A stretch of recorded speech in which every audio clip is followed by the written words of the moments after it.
인공지능은 어느 날 갑자기 등장한 기술이 아니다. 오늘날 우리가 사용하는 생성형 AI는 오랜 시간에 걸친 기대와 실패, 그리고 반복적인 발전의 결과물이다.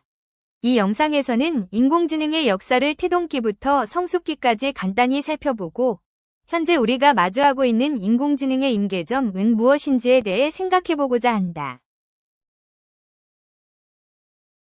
인공지능의 발전 과정은 한 번에 직선적으로 성장한 것이 아니라 기대와 한계가 반복되며 여러 단계를 거쳐 발전해왔다. 이를 인공지능 기술의 라이프 사이클로 정리할 수 있다.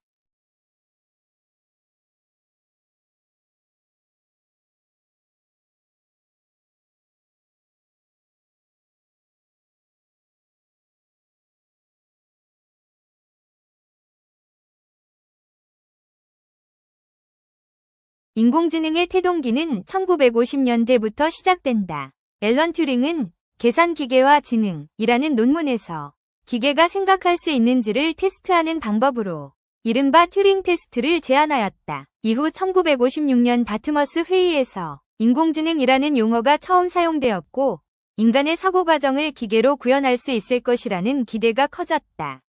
이 시기에는 주로 기호 기반 추론과 논리 중심의 연구가 이루어졌으며, 인공지능이 인간 수준의 지능에 도달할 수 있을 것이라는 낙관적인 전망이 지배적이었다.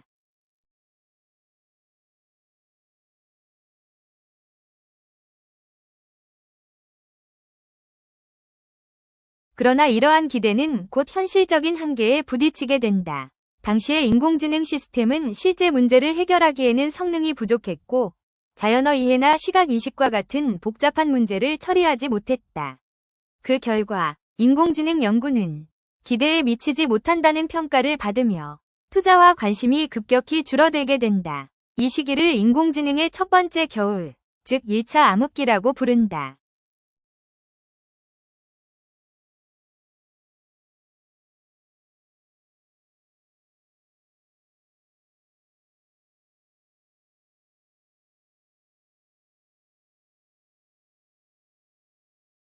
이후 인공지능은 다시 한번 성장기를 맞이한다. 대표적인 예가 전문가 시스템이다. 전문가 시스템은 특정 분야의 전문가 지식을 규칙 형태로 데이터베이스화하여 문제를 해결하는 방식의 인공지능이다. 의료 진단이나 산업 공정과 같이 제한된 영역에서는 일정 수준의 성과를 거두며 인공지능의 실용 가능성을 다시 보여주었다.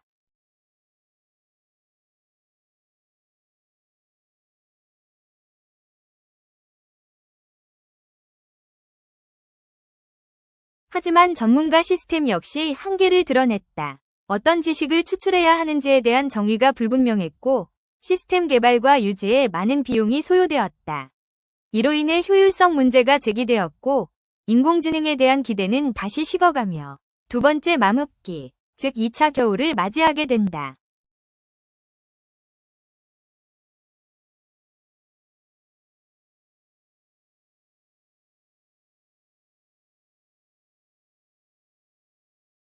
이후 인공지능은 새로운 전환점을 맞는다. 인공신경망이 발전하면서 입력층과 출력층 사이에 응lik층이 추가되었고, 보다 복잡한 연산이 가능해졌다. 2000년대 이후에는 머신러닝과 딥러닝 기술이 본격적으로 발전하며 컴퓨터가 스스로 데이터를 학습해 문제를 해결할 수 있는 단계에 이르게 된다. 또한 빅데이터의 확산과 GPU 성능 향상은 대규모 학습을 가능하게 만들었고, 2010년 이후 알파고와 생성형 AI의 등장은 인공지능이 성숙기에 접어들었음을 보여주는 대표적인 사례가 되었다. 이제 인공지능의 임계점에 대해 살펴보자.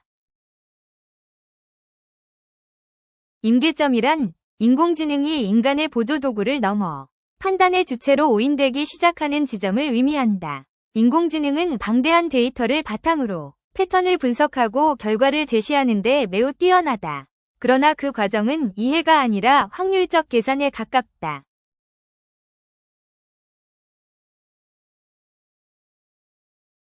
첫 번째 한계는 이해의 부재이다. 인공지능은 의미를 해석하거나 맥락의 중요성을 스스로 판단하지 못한다. 두 번째는 책임의 문제이다. AI의 판단이 잘못되었을 때 그 결과에 대한 책임은 누가 져야 하는가라는 질문이 남는다. 세 번째는 위존의 위험성이다. 인간이 사고를 멈추고 AI의 결과를 그대로 받아들이는 순간 AI는 도구가 아닌 대체자로 기능하게 된다. 이 지점이 바로 인공지능의 임계점이다.